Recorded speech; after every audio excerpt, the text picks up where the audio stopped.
Buenos días, Nita. Buen día. Es una alegría para nosotros poder conversar con vos desde el Instituto de Capacitación e Investigación de UPC. Es un honor tenerte en esta conversación. Contarte que desde el gremio venimos acompañando el trabajo de enseñar de hace ya varias décadas y en este marco defendiendo y sosteniendo la escuela pública y los derechos de las trabajadoras y los trabajadores de la educación, ¿no? Estamos convencidas y convencidos de que la escuela es el mejor lugar para que las niñas, niños y jóvenes se encuentren y es nuestra identidad, digamos, como trabajadoras y como trabajadores de la educación, se constituye en torno al trabajo de enseñar y al derecho de aprender de nuestros estudiantes. Sabemos que pronto, el 19 de septiembre, se conmemora 100 años del nacimiento de Paulo Freire, y Paulo es un referente del campo de la pedagogía latinoamericana para nosotros, pero más que todo es un compañero de lucha por una educación liberadora, ¿no? Entonces, a partir de reconocer también tus lecturas sobre las ideas que preocuparon y ocuparon a Paulo, y de haberlo acompañado en muchas de sus apuestas durante su trayectoria política, pedagógica y de vida, es que nos interesa entrar en un diálogo con vos sobre la vigencia del pensamiento de Paulo en nuestros tiempos, ¿no? Entonces, queríamos poder conversar en relación a esto. Nos interesa poder rescatar el lado humano de Paulo Freire como maestro, como esposo, y mostrarle a nuestras generaciones, a las nuevas generaciones, ese lado humano de Paulo. Entonces te preguntamos si es que podrías contarnos quién era él, cómo era Paulo, cómo y cuáles eran sus preocupaciones, sus intereses, sus temores, sus sueños, y si nos podrías comentar algunas de estas características de su vida. Es un placer muy grande mío estar con ustedes y hablar un poquito acerca de mi marido Paulo Freire, que completa el domingo 100 anos que ha nascido en la ciudad de Recife, en nordeste de Brasil. O Paulo foi um niño de classe média que vivia em uma casa muito grande em Recife, com se diz um quintal em volta da casa havia árvores, muitos passaritos e tudo mais. E aí vivia Paulo na casa de sua abuela com a madre e uma outra irmã de la madre. E todas as duas famílias. Então, eram muito juntos e sempre muito amigos. E a família de Paulo ha perdido, pouco a pouco, todas as coisas que possuíam, que tinha algum valor monetário. Venderam as louças da casa, venderam as coisas de plata, e assim, hasta que, não podendo a família pagar a hipoteca da casa, que estava escriturada pelo Banco de Estado brasileiro, então foi subtraída da família e confiscada pelo Banco Caixa Econômica, e eles perderam tudo. Tiveram 6 meses para sair da casa. E resolveram que tinham que ir para uma cidade mais pobre, muito pobre, cerca de 18 quilômetros de Recife, a cidade de Jaboatão. Então, lá, Paulo foi morar com a família da mãe dele, a avó dele, uma tia que não tinha casado, uma antiga empregada da casa, num morro que era um lugar muito pobre, Essa casita ainda está allá, não? Mas por um milagre, porque as chuvas em la zona de Recife e Jaboatão são muito fortes.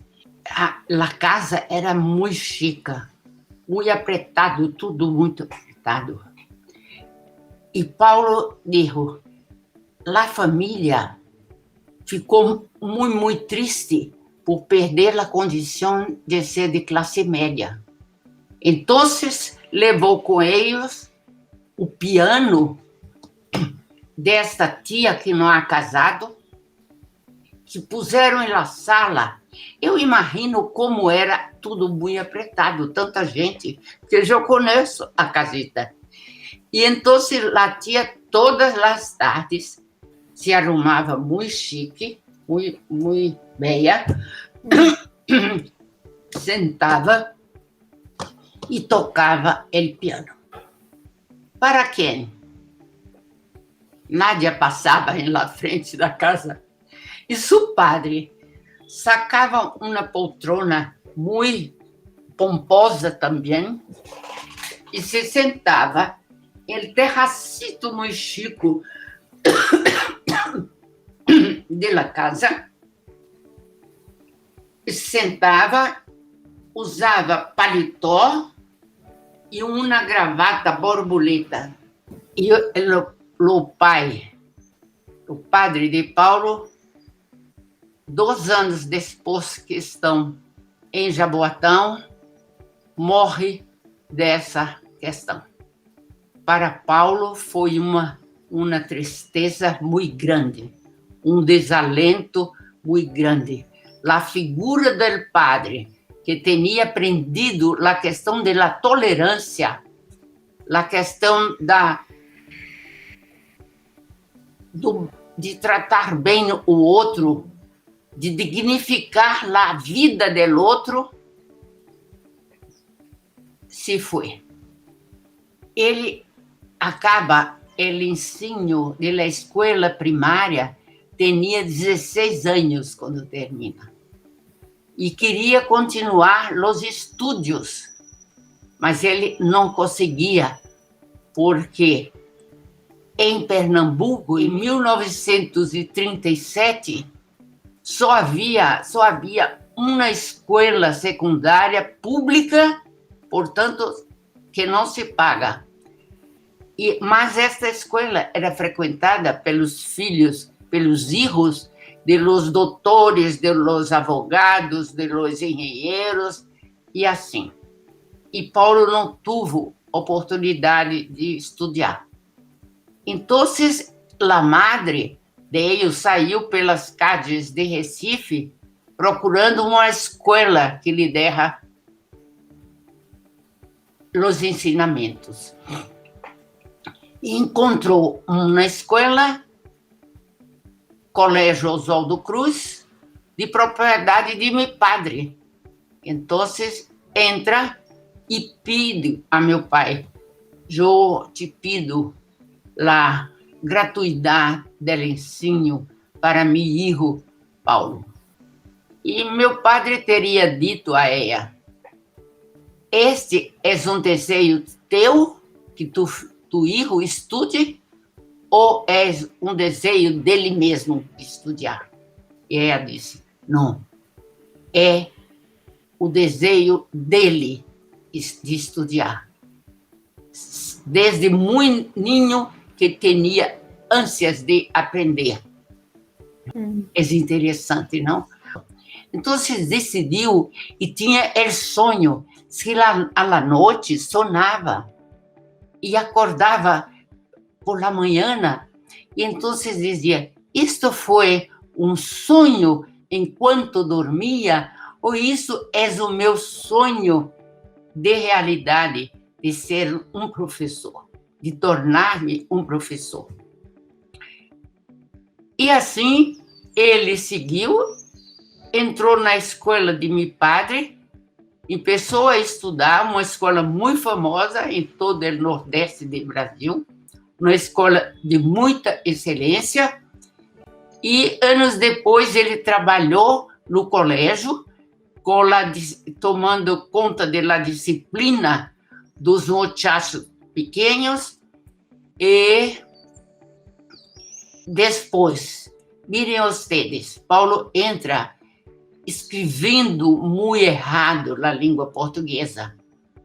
E 6 anos depois, o professor de língua portuguesa, que cambiava ele e sua família para a capital do Brasil, que era Rio de Janeiro, e essa época era o Rio de Janeiro, de Dr. Aloísio, para meu padre, o diretor da escola. Não invites outra pessoa. Paulo é o melhor.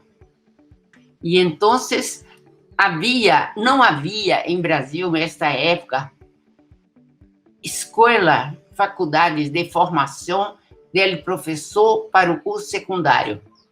Tampouco havia formação para professor da docência do ensino superior.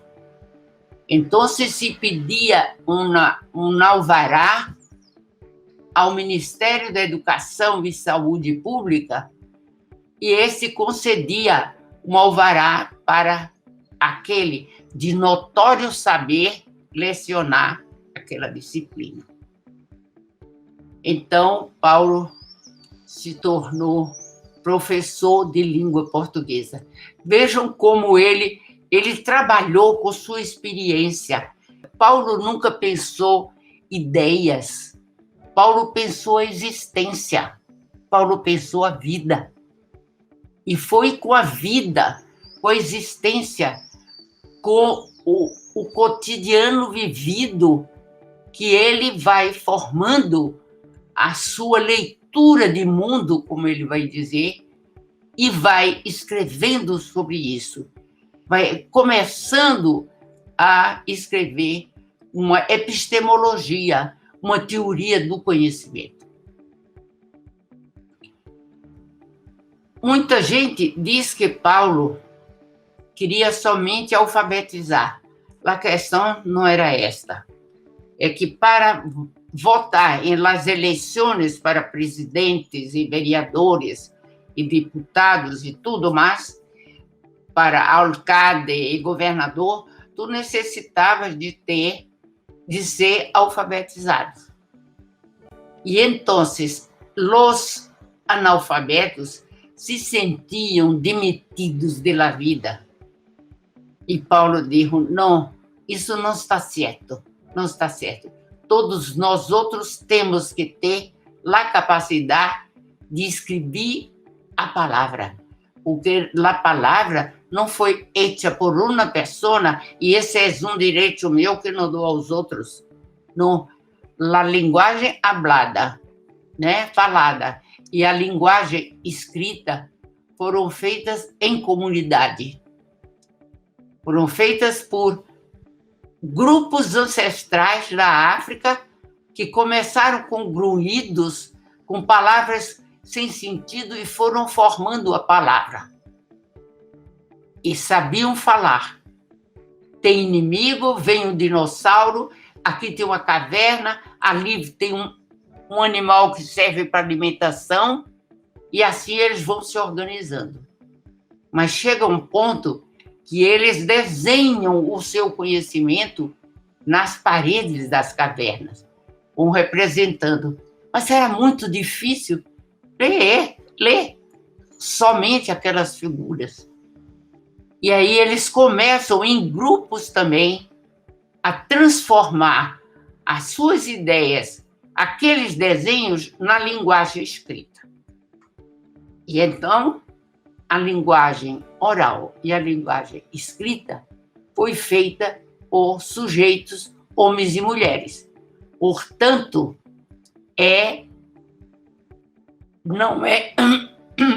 não é de ninguém, é de todos. É de todos. É um patrimônio de toda pessoa da comunidade. e faz parte do que se diz, da parte ontológica do ser humano. Faz parte da natureza do ser humano. E então, a luta de Paulo vai ser essa. Tirar as pessoas dessa condição de dimitidos, de se sentirem diminuídos, oprimidos, vilipendiados. Então, ele se dedica à alfabetização. Agora, para Paulo fazer isso, ele tinha que ter muito amor, que foi um trabalho muito difícil num país cheio de analfabetos, como estava o Brasil. O Brasil tinha uma quantidade de analfabetos e era uma coisa muito triste mesmo. E toda a luta de Paulo vai ser essa, de estar junto com os marginalizados, junto com os expoliados, junto com os oprimidos, tentando chamá-los para serem também existência humana. E você, para ser existência humana, você tem que ter autonomia. Você não pode ser subserviente e só obedecer ao chefe da nação, ao seu patrão, ao seu vizinho. Você tem que ter autonomia nas decisões de sua vida. E é assim, ensinados a ter esta possibilidade de decidir, que os homens vão se transformando de objetos do mando em sujeitos da história, da sua história. Para isso, Paulo tinha muito humor, né? Paulo amava as pessoas. Paulo trabalhou com as questões mais difíceis dos seres humanos, as questões mais difíceis, mas ele sempre as denunciou numa linguagem amorosa. Paulo nunca foi um homem ranzinza, zangado e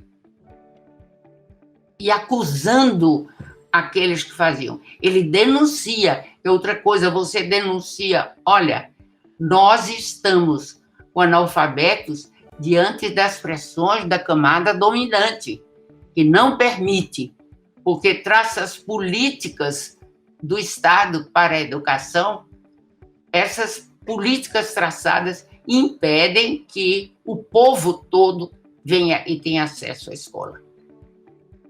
Então, dentro dessa compreensão de amor, de muito amor, e Paulo diz, eu quero transformar o mundo numa sociedade onde seja mais fácil amar, né? Amar. Então, Paulo tinha sempre um espírito muito de brincadeira. Paulo tinha essa característica, uma presença humilde, mas uma presença bem-humorada, de bem com a vida. Não? Paulo foi um homem que cultivou as suas virtudes, e ele dizia que hoje eu considero que talvez seja a maior virtude de Paulo. Ele disse, Nita, eu me nego a apiedar-me de mim mesmo. Eu não me apiedo de mim. Se eu acho que eu fui injustiçado, como eu já fui muitas vezes, quando houve o golpe militar de 64, eu tinha um projeto fantástico de alfabetização do povo brasileiro. Até o presidente Kennedy tinha marcado visita para ir ao Recife, conhecer Paulo e o projeto. Não chegou a vir porque foi assassinado, e também ia ficar muito triste, porque o que Paulo fazia não era o que ele gostaria de que fosse feito, porque Paulo ensinava a conscientização. E para os americanos, quanto menos souber da realidade, era melhor para eles, né?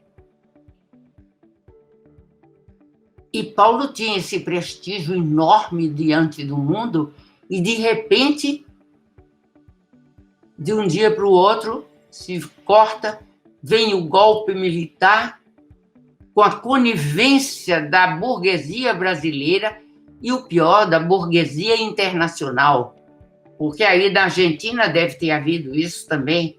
Então, são essas coisas que Paulo tratou aqui, mas tratou com tanta hombridade, com tanta civilidade, com civilidade, com humildade, né?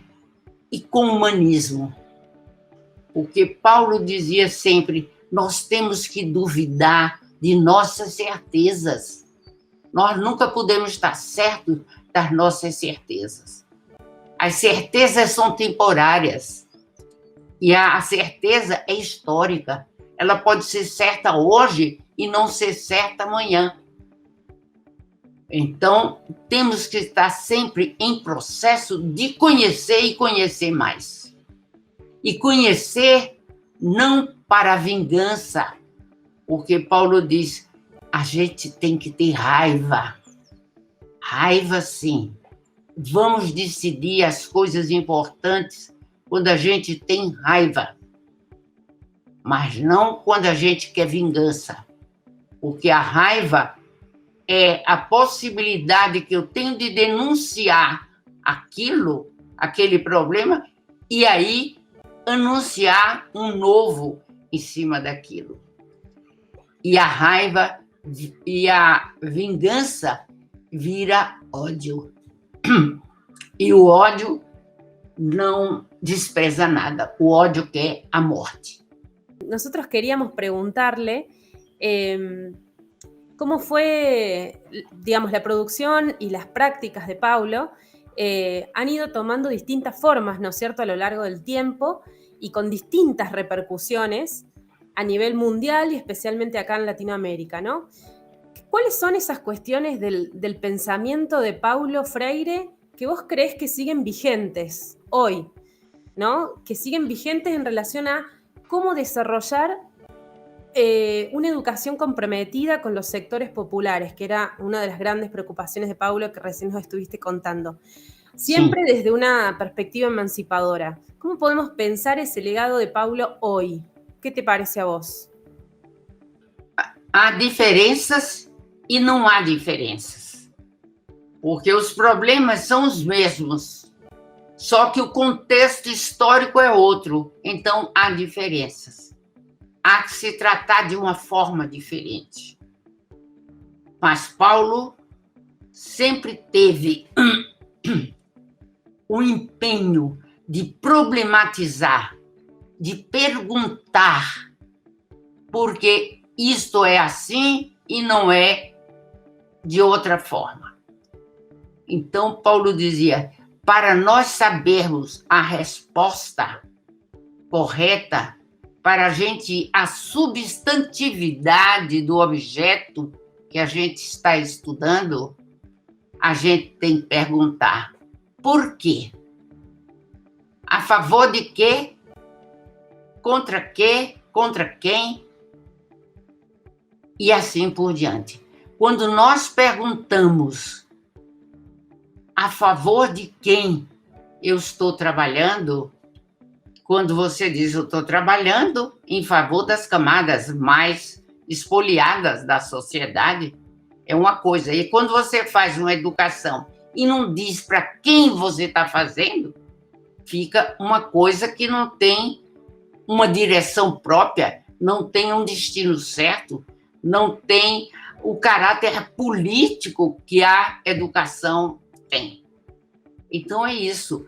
Quer dizer, as coisas vão mudando, foram mudando, mas continua ainda a prevalência da gente perguntar y perguntar siempre. Nosotros pensamos, bueno, la obra de Paulo Freire, ¿no? Y todo el desarrollo que vos venís realizando como educadora y también como pedagoga, siempre ha estado anclado en la preocupación por la desigualdad y por la construcción de un mundo más justo. Y sobre todo lo leíamos en la producción, esta última que editaste, llamada Pedagogía de la Tolerancia. Nosotros veíamos ahí en tu producción y sobre todo particularmente en esa producción, y pensamos, bueno, ¿cuáles son las formas posibles de pensar la convivencia en una sociedad no tan desigual? Y pensando en qué cuestiones y desafíos se podrían sostener desde nuestro lugar como educadoras e como educadores. Essa é uma questão muito difícil, porque Paulo dizia, nós devemos ter tolerância pelo diferente. Eu penso diferente de você, você pensa diferente de mim, eu penso diferente da Sucena e ela de mim. Tem um pensamento diferente. E nós estamos podendo dialogar.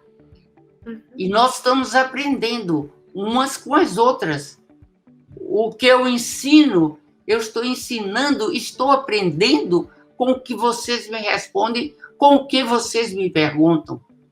Então, existe essa dialética, essa dialeticidade.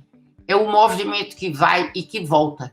Agora, nós não podemos ter tolerância com o antagônico. O antagônico é aquele que pensa diametralmente oposto ao que eu penso. Eu penso para a esquerda, vou ao fundo da esquerda e o intolerante vai para a direita.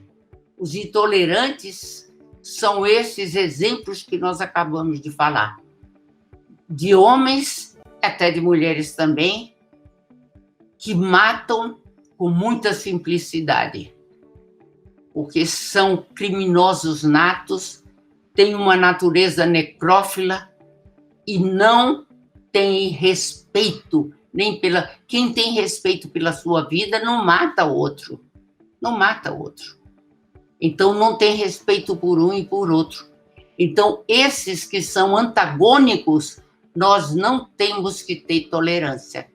Nós temos que ter respeito. Deixa longe, não vamos discutir. Não é? Nós não podemos discutir com o Hitler, com o Mussolini, nem com o presidente do Brasil.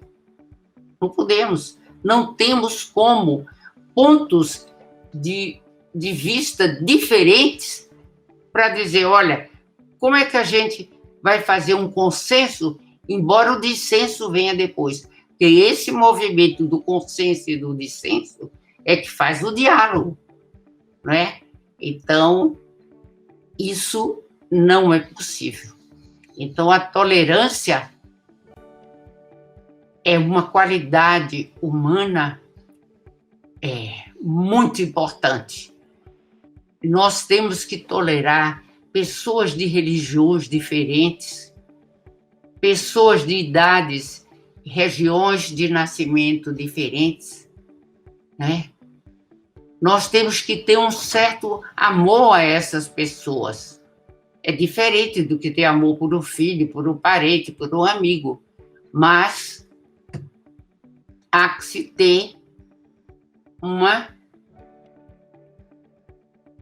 tolerância com essas pessoas.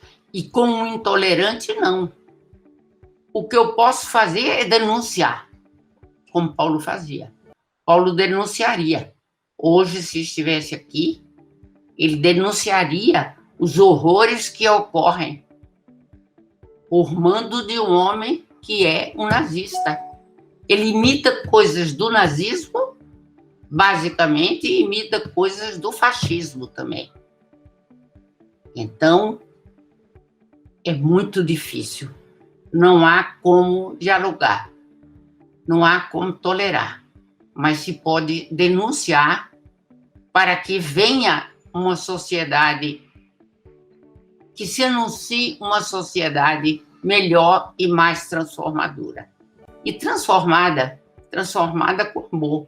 Queremos agradecerte, en primer lugar, por el tiempo, por conversar con nosotras. La verdad que ha sido un placer escucharte y que traigas la voz, el pensamiento y algunas reflexiones de Paulo, sobre todo en estos tiempos y en esta época que tan necesario a veces se hace, ¿no? Así que muchísimas gracias, agradecerte, muy agradecida, realmente.